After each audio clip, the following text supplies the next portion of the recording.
B&B spoilers, Dylan's mental health crisis, and the rising threat to Electra and Will. The Bold and the Beautiful, B&B. Spoiler suggests that Dylan, Sydney Bullock, might be on the verge of a mental breakdown due to the recent accident involving Luna Nozoa, Lisa Yamada. Is it possible that Dylan could become a new threat to Electra Forrester, Linnea Grace, and Will Spencer, Crew Morrow? Dylan has suffered more trauma than most do in a lifetime.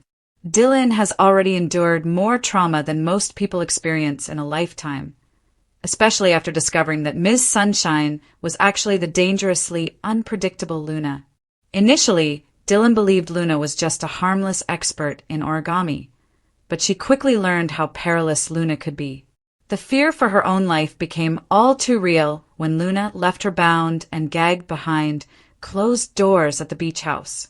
This horrific experience is something that Dylan will carry with her forever, and it has left her in a very vulnerable mental state. Now, with the latest developments surrounding Luna, it seems that Dylan might be pushed to her breaking point. Dylan made a shocking confession to Electra. In the episode of B&B that aired on November 25th, Dylan made a shocking confession about the tragic incident involving Luna. She revealed that she had accidentally run her over, leading to her untimely death on the very night she managed to escape from prison. The authorities are aware of Dylan's role in this unfortunate event and have clearly classified it as an accident. Dylan reassured Electra that it was indeed unintentional, emphasizing that he would never deliberately harm anyone. However, there's a tantalizing possibility that a twist is on the horizon if it turns out Dylan was not being truthful about her intentions. What if Dylan recognized Luna and wanted to take her out? Imagine the intrigue if it is later uncovered that Dylan had the opportunity to recognize Luna and chose to run her down deliberately. On the other hand, it's entirely plausible that Dylan was sincere in her claims and truly did not intend to erase Luna from existence. After all, Luna leaped into the path of Dylan's vehicle with alarming speed, making it difficult to hold Dylan accountable if she genuinely lacked the time to react or evade her. Clearly, Dylan is deeply affected by the events that transpired, raising the question of where the storyline is headed. Given Dylan's increasingly unstable mental condition, could she be the next character to spiral out of control? It's noteworthy that Electra was the one Dylan reached out to. It's particularly noteworthy that Dylan reached out to Electra for assistance in coping with the aftermath of this incident. Electra regards Dylan as a friend and genuinely wishes to support her, yet her compassion might inadvertently pave the way for unforeseen complications. What if Dylan develops an obsession with either Electra or Will? It's possible that Dylan is on the brink of a mental breakdown, which could unleash a wave of chaos directed at both Will and Electra from an entirely new perspective. Regardless of the situation, it's evident that Dylan is struggling to cope in the aftermath of the accident, so we will keep you informed with any concerning updates that may arise. The midday sun streamed through the expansive glass walls of Forrester Creations, illuminating the vibrant, chaotic world of high fashion. In the CEO's office, the air of success was almost palpable. Electra, the celebrated lead designer, was discussing a new, audacious collection with her husband, Will, who handled the business's burgeoning international expansion. Their laughter echoed, a sound of perfect, harmonious domesticity. They were the golden couple of LA's elite, raising their young family and seemingly untouchable by the drama that perpetually swirled around the Logan, Spencer, and Forrester dynasties. But beneath the surface of this glittering world, a deep, silent fracture was spreading. Dylan, a brilliant but perpetually overlooked junior partner in Spencer Publications and a longtime friend to Will, sat alone in his stark, modern apartment overlooking the city. He held a silver-framed photograph of himself, Will, and Electra from their college days, a trio inseparable then, now separated by what Dylan perceived as an unbridgeable chasm of success. For weeks, Dylan had been battling a creeping exhaustion and insomnia. The whispers started subtly. They began as intrusive thoughts, telling him that his failures, the failed promotion, the stalled relationship, the constant feeling of being second best, were not his fault. They were engineered. They were calculated. The architect of this sabotage, the Whispers insisted, was Will. And Electra, with her effortless charm and success, was his willing accomplice. Dylan's therapist, Dr. Alva, had warned him about the dangers of escalating paranoia, gently suggesting a change in medication. But Dylan had dismissed her as part of the growing conspiracy. He began keeping detailed journals, filled with angry, sprawling handwriting, chronicling the perceived slights. While forgetting his birthday, Electra's over-the-top praise for a rival's design, the seemingly innocent accidental coffee spill on his important legal document last week. To anyone else, these were coincidences. To Dylan, they were incontrovertible proof. "They are dimming my light," he muttered, his voice hoarse, tracing the smiling faces in the photograph. "They are stealing the life that was meant for me." That evening, at a casual dinner party hosted by the couple, Dylan watched Electra interact with her son, Marcus. The simple maternal act of smoothing Marcus's hair sparked a fierce, irrational jealousy. The Whispers intensified. They have everything. They are undeserving. They will only stop when you take back what is yours. He managed to keep the facade up, but when he left, he didn't head home. Instead, he drove slowly, parking down the street from the brightly lit Logan mansion, watching the silhouettes of Electra and will move across the windows. The quiet cracks were becoming wide fissures, and the foundation of his sanity was beginning to crumble. Part 2. The Unraveling, the Web of Paranoia. Dylan's mental health crisis began to rapidly accelerate. His paranoia evolved from mere suspicion into a full-blown, elaborate delusion centered on the belief that Electra and Will were not just sabotaging his career, but were also actively working to discredit him socially and professionally to steal a crucial piece of intellectual property, a highly profitable textile patent he had briefly discussed with Will months ago. In his altered state, the patent was the key to his life, his redemption, and his revenge. He started manifesting his delusions physically. He stopped sleeping almost entirely, fueled by energy drinks and a relentless need to gather evidence. His normally immaculate appearance dissolved, replaced by shadowed eyes and rumpled clothes. At Spencer Publications, his colleagues noticed his increasing irritability and withdrawal. He would snap at assistants over minor errors and spend hours staring blankly at his computer screen or pacing the parking garage, believing he was being followed. One afternoon, Electra and Will were discussing a sensitive contract in their private office. Will's assistant, a nervous young man named Leo, interrupted, claiming Dylan needed to speak to Will immediately regarding an urgent security breach, only to find Dylan waiting by the elevators, pale and sweating. "It's about the patent, Will," Dylan whispered conspiratorially, his eyes darting down the hallway. "They know. They've been listening. Electra's been leaving coded messages in the design specs. Don't trust her, Will. She's playing you." Will, shocked by Dylan's appearance and nonsensical accusation, tried to calm him down. "Dylan, Electra has no access to Spencer R&D. And what codes? You need to take a break, man. Let me call Dr. Alva." Dylan flinched violently at the mention of the therapist. "Don't say that name. She's with them. She's documenting my instability so they can have me locked up. They want me gone so they can claim everything." He pointed a trembling finger at Will's chest. "Stay away from Electra, Will. I'm warning you. This is for your own good." Will returned to the office, genuinely unsettled. He relayed the incident to Electra, who, ever the pragmatist, immediately called Dr. Alva, who confirmed her grave concern about Dylan's psychological decline. "This is more than stress, Will," Electra said, pacing. "If he believes we're conspiring against him, we're not just coworkers anymore. We're targets."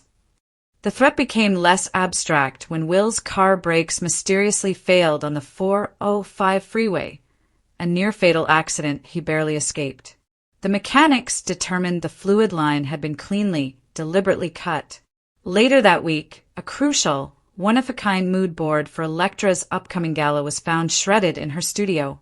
There was no security breach, only a single dark red stain of paint, a color Dylan had used in his own failed design submissions years ago, left on the corner of the ruined display. Electra looked at the mess, her face tightening with fear. He was here, Will. He's escalating. He's not just trying to ruin us. He's trying to destroy us. The illusion of their safety was irrevocably shattered. Part 3. The rising threat caught in the net. The couple knew they had to act, but every move was hampered by Dylan's intelligence and his knowledge of their routines. Will moved Electra and their children, Marcus and young Chloe, to the heavily guarded Forrester compound, claiming Electra needed an isolated space to focus on her collection. He gave security photos of Dylan, instructing them to deny him entry under any circumstances. This act, meant to ensure safety, only solidified Dylan's belief in the conspiracy. He saw the compound as a fortress, a symbol of their superiority and the control they exerted over him. Dylan's next move was calculated and terrifyingly personal. He realized he couldn't reach Will directly anymore. The only weakness in Will's formidable defenses was his family's emotional center, Electra's deepest emotional connection to her home. Dylan knew the Logan mansion had a secondary, rarely used entrance through the old greenhouse. Using the pretext of retrieving forgotten tax documents he had left there months ago, Dylan successfully convinced the unsuspecting groundskeeper to grant him brief access to the deserted property. Once inside, Dylan bypassed the alarm system he knew intimately from his friendship with Will and headed for the children's wing. He didn't want to hurt the children. He wanted to use them as leverage, as a means to expose Will and Electra's crimes to the world. He planned to take them to a public place, perhaps a live television studio, and force Electra to confess the fictional conspiracy on air, thereby clearing his name. At the Forrester compound, Electra was on a frantic video call with a private investigator Will had hired. The PI showed Electra recent photos. Dylan, lurking near the children's school, wearing a large hat and sunglasses, holding a long-lens camera. Electra felt a cold dread wash over her. He's tracking the kids. He doesn't want Will. He wants to hurt me by taking my children. Suddenly, the call cut out. The lights in the compound flickered and died. A backup generator kicked in, but the main power was out. Simultaneously, Will's phone lit up with a cryptic text message from an unknown number. Your life is a lie. The truth is where you began. Find them before I tell the world who they really are. The text included a grainy photo, a corner of the old Logan greenhouse. The Logan house. Will shouted, realizing Dylan had bypassed their current security and gone to the place he knew was most significant. He's there, Electra. He must think the kids are still at the mansion. Electra, her heart pounding, immediately raced to the children's room. Marcus and Chloe were sound asleep, having been safely transferred that afternoon. But Electra knew the danger was real. Dylan's erratic state made him unpredictable. If he found the children's room empty, his panic could turn into destructive rage. Will called Ridge, demanding every security resource be diverted to the Logan mansion. He sped off, knowing he was in a race against Dylan's crumbling sanity. Part 4. The climax and confrontation, the intervention. Will burst through the front door of the Logan mansion, navigating the gloom by the light of his phone. The house was unnervingly silent, save for the hum of the auxiliary power. He found the children's rooms empty, but the window to Marcus's room was slightly ajar, the screen removed. On the dresser sat the silver-framed college photograph, now smashed with Dylan's angry, handwritten note tucked underneath. I was here. They deserve the truth. Will followed the faint scraping sound coming from the lower level. It led him to the old conservatory, a place of family history and secrets now draped in shadows. Dylan stood there, illuminated by the moonlight filtering through the dusty glass, holding a large metal garden stake. His eyes were wide and red-rimmed, fixed on Will. He was trembling, murmuring, "The truth. I have to make them see the truth." "Dylan, look at me," Will said, raising his hand slowly, trying to project calm. The kids aren't here. They're safe. You haven't hurt anyone. Don't lie. Dylan screamed, taking a step forward. I saw them. Electra hid them. You think you're so smart, so successful, but you're a fraud. You stole my patent. You stole my life. You stole my future. You and Electra are nothing but thieves. I never stole anything from you, Dylan, Will pleaded, taking a cautious step closer. I love you like a brother. You're having a breakdown. We need to get you help. At that moment, Electra appeared at the doorway. She had followed Will, armed with a baseball bat from the utility closet, her fear replaced by fierce, protective resolve. Leave him alone, Electra! Dylan shrieked, raising the garden stake menacingly. Electra didn't hesitate. She stepped directly in front of Will. Stop it, Dylan. I'm not Will. I'm the one you're really angry at, aren't I? The successful one. The one who got the promotion you wanted. The one who is happy. It was me. Now, put the stake down. Her sudden appearance and defiant honesty momentarily broke through his delusion. Dylan's arm wavered. He stared at Electra, his face crumpling. He saw not the conspirator of his delusion, but the terrified face of his old friend. Electra, I can't stop the voices, he whispered, tears streaming down his face. Will seized the momentary opening. He lunged forward, tackling Dylan hard. The garden stake clattered onto the stone floor. Will pinned him, not with violence, but with restraining force, holding his friend tightly until the sound of approaching sirens wailed outside and the police had arrived. Later that night, as the sun rose over the city, Dylan was safely admitted to a secure psychiatric facility. Dr. Alva assured Will and Electra that while the journey to recovery would be long, Dylan was finally receiving the intensive help he needed. Electra and Will returned to the compound. Embracing their sleeping children, the weight of the last few weeks finally lifting. They were safe, but the experience had shaken them to their core.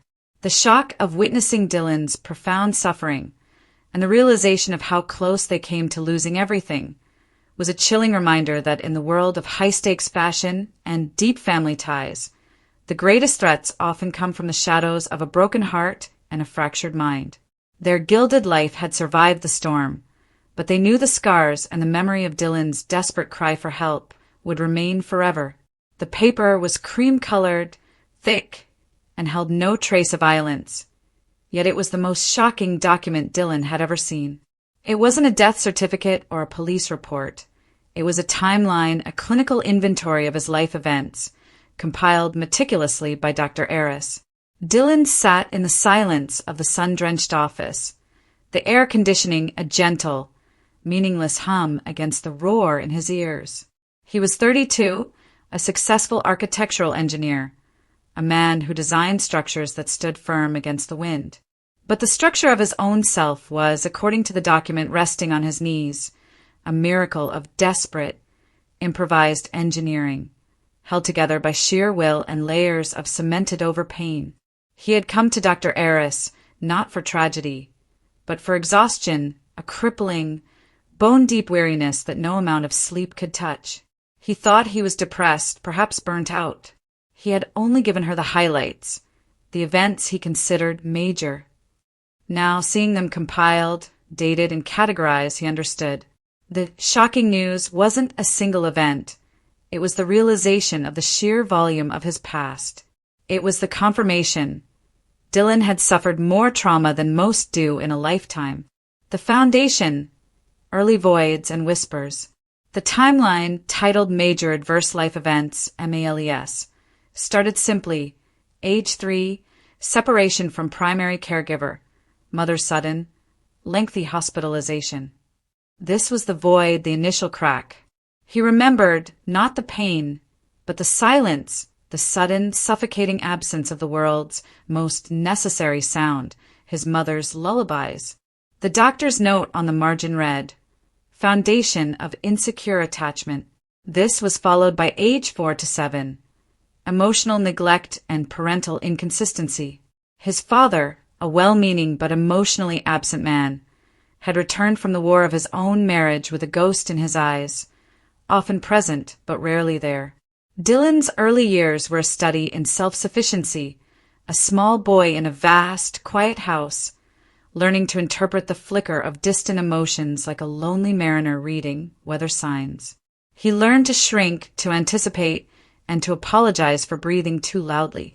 He believed, as all children do, that the chill in the air was his fault.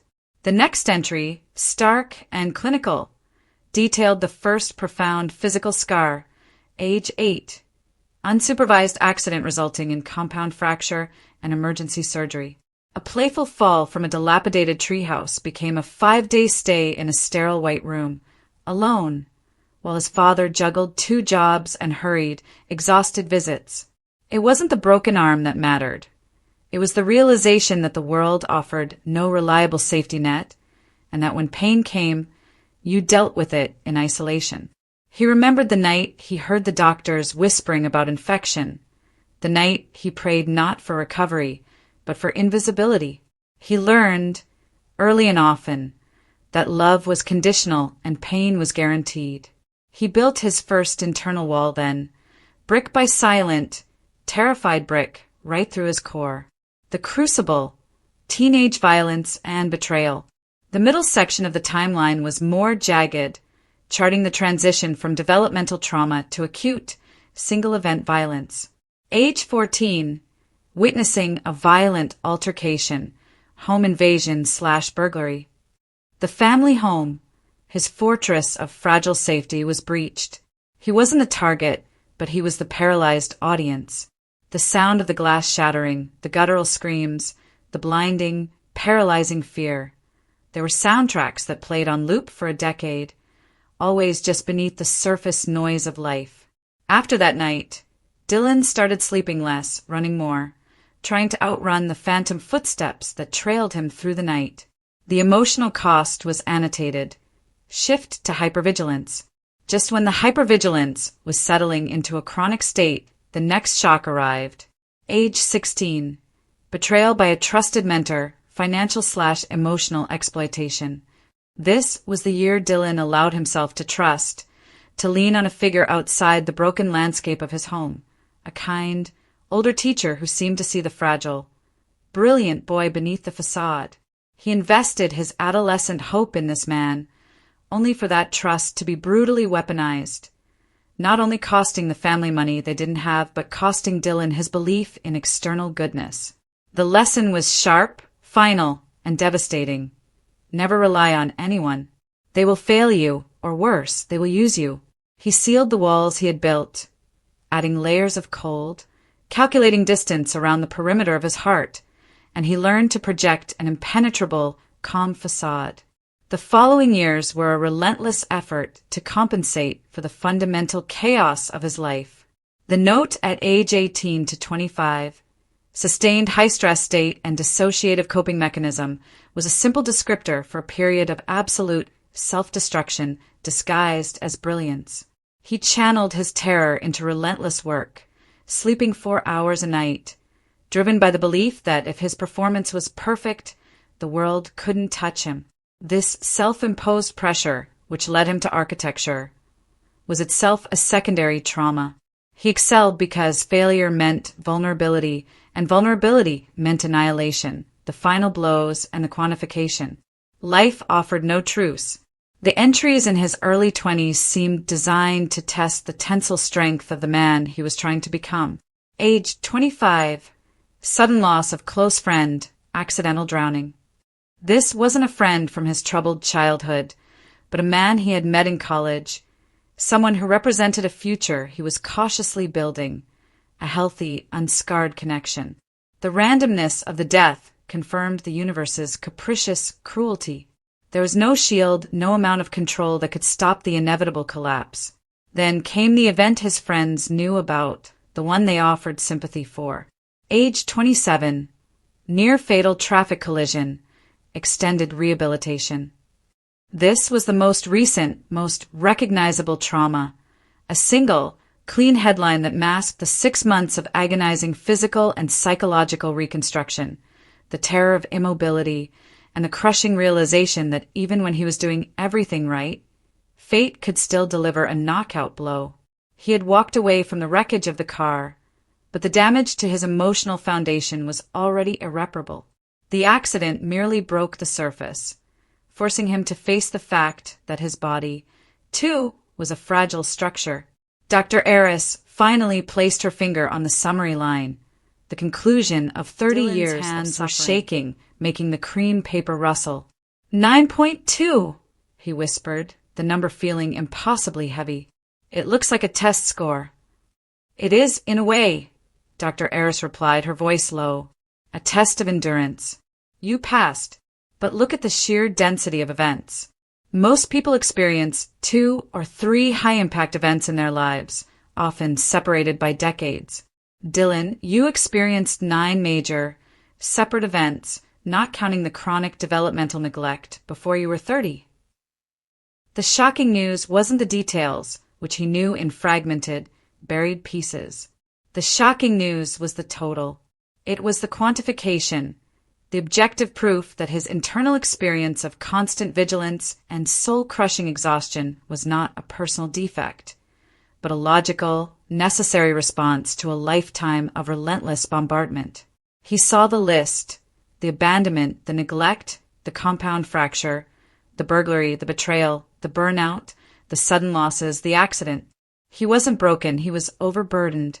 He had spent his whole life minimizing, dismissing, burying each entry, telling himself, "It wasn't that bad, I'm fine, others have it worse." He had to survive, but now, seeing them lined up sequential, relentless, it was a history of impossible survival. The design for a new self. "What do I do with a 9.2, doctor?" he finally asked, his voice hollow. Dr. Eris leaned forward, her expression warm. "You mourn," she said simply. "You stop telling yourself it wasn't that bad because the evidence is right there. It was that bad. And then you start the work of unbuilding the walls. We don't take them down all at once. They're too structural. We make windows.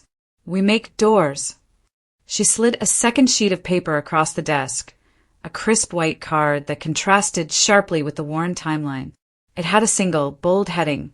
Phase 1, Reestablishing Safety. "Your system is calibrated to constant threat, Dylan," she continued. "We have to teach it a new language.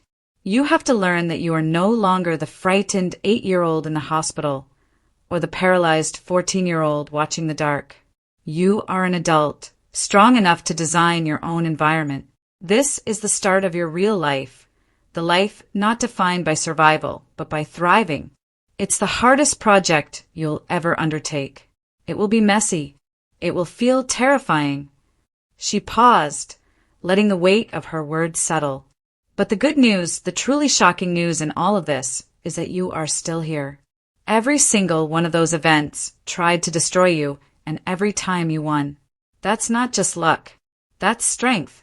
Now, we use that strength to build something new, something real." Dylan closed his eyes, the weight of the 9.2 pressing down on him. But for the first time, it didn't feel like a secret shame. It felt like a monument to his endurance. He opened his eyes, picked up the new card, and traced the heading with his thumb. Reestablishing Safety. He had built beautiful skyscrapers, elegant bridges, and perfect, clean facades for others. Now he had to design a home for himself, a structure of grace and resilience, built not on fear and minimization, but on the shocking, undeniable truth of his own survival. The long journey had just begun, but he had taken the first, most dangerous step. He had faced the overwhelming truth of his past, and he was still standing, ready to design his future.